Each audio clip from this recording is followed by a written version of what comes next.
Never seen this particular road so overgrown. This is coming down from the house at the top of the hill towards the farm. If you think there used to be horse boxes come up and down here, albeit back in the 1960s, which I suppose is a long time ago now.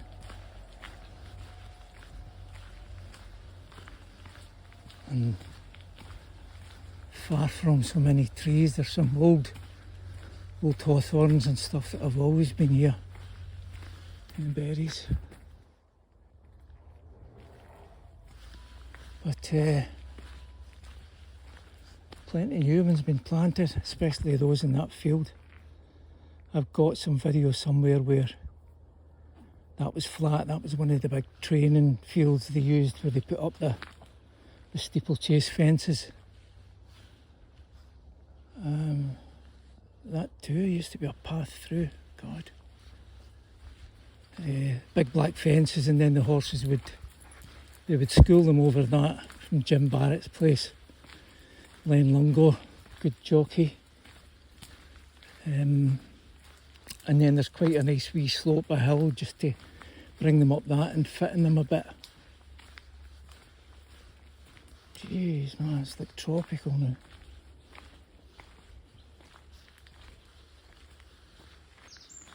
Steep growth, and you would never think that there was a building there. The old farm just sat in here.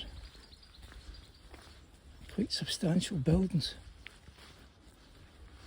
You'll see where some of the grass just rises a bit at the back, where it's coming through the last few sandstone blocks that were there above the foundations. Trees are amazing height now. And the old plough that used to be marked, this is the sort of front yard it was the garden. It was the garden of the old farm. Riccardjohnston originally, I think, been here since the 1700s maybe.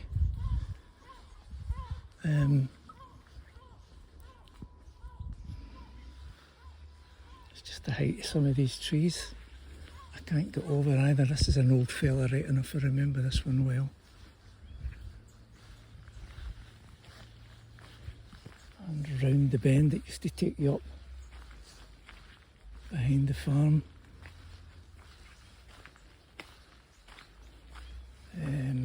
Cliff Wilson used to come down here with his wee whippets and try and catch rabbits. That was a cruel old business. Ferrets, he had a couple of ferrets as well.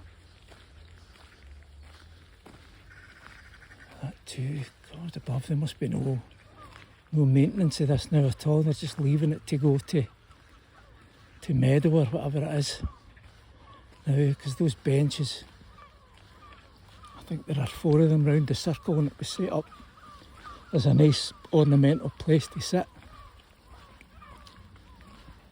which I suppose it still is. Nothing wrong with just letting it grow wild and let the flowers and plants do what they're going to do. Again, you'd just be passing the yard. See maybe a bit of the old stone there again where the higher growth and nettles are. Which was one line of the boxes. You'd be at the back of one line of the stable boxes here. This old tree. I remember this one well. I was there even when I was a boy, and which is a long time ago, a long time before that as well, but one of the ones I do remember coming up in winter mornings to Barrett's when I was, 13, 14. Before it was light. There used to be another one of about the same, probably the same age and size, which would be about there. And I remember coming over one morning after a storm late autumn storm, and it was downed. Whether the wind had just found a weakness in it, or I don't know whether there had been lightning overnight as well. But I remember the sadness at seeing it gone, and I kind of always think about it when I come past this again. Done a nice job with the paths now, I suppose, and these must be down 12 years or so. I've got some video of them being laid. Otherwise it was just the grass tracks, which I kind of preferred.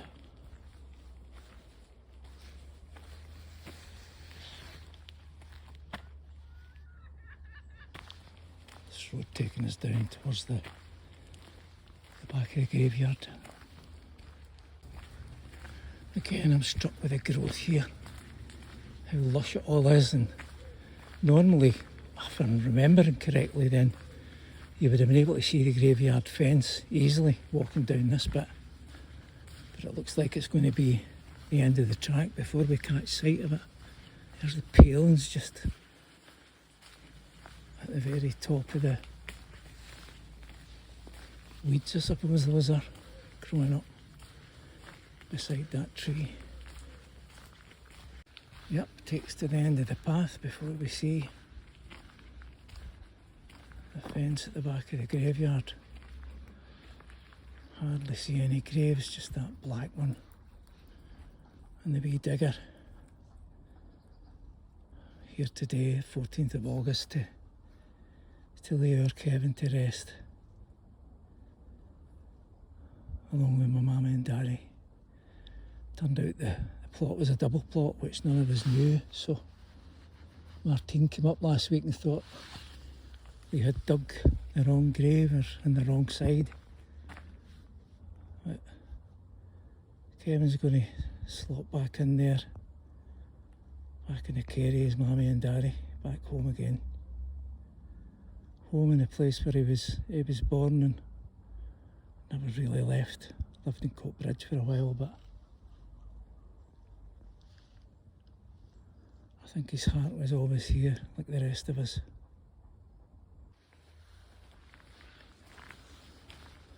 Coming away from the graveyard now, and these trees either side, been here a long time now, I suppose. The height of them, I think they were mid-80s or something. They were planted in the mid-80s. You see the height of some of those at the back. That old fella birch has been here a long, long time. Some of them seem to have replaced the old hedgerows. The fields were all sectioned off by hedgerows of blackthorn, and it was proper fields that all seemed flat and open. They were open. I remember sitting in the school, I don't know, room 7 or something, which would have been late 50s, and watching the hares run right across the field, and you could have watched them from the school, which is about 100 yards that way, and all the way up to the ridge at the top of the field. Plenty of hiding places for them now, that's for sure.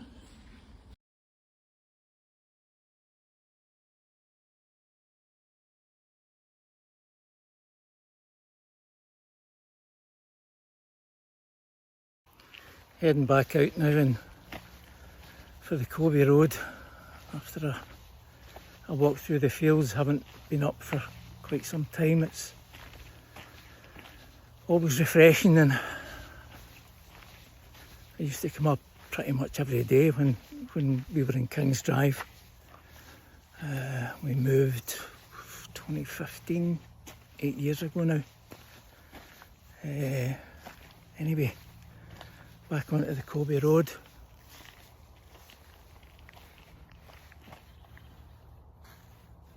I learned to ride a bike when I was about 9. Wee black bone shaker that Eddie McQuaid had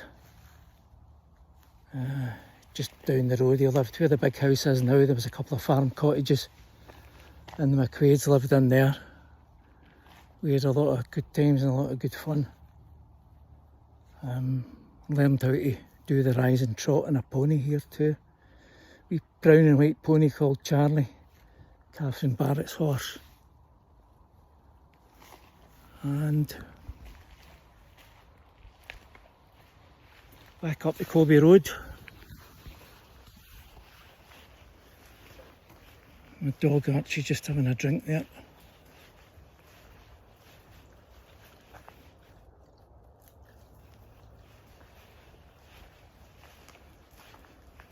Like a long tunnelling kind of road of life really. A wee dark bit just at the top. Even when I'm gone, my soul will be walking it forever, I hope.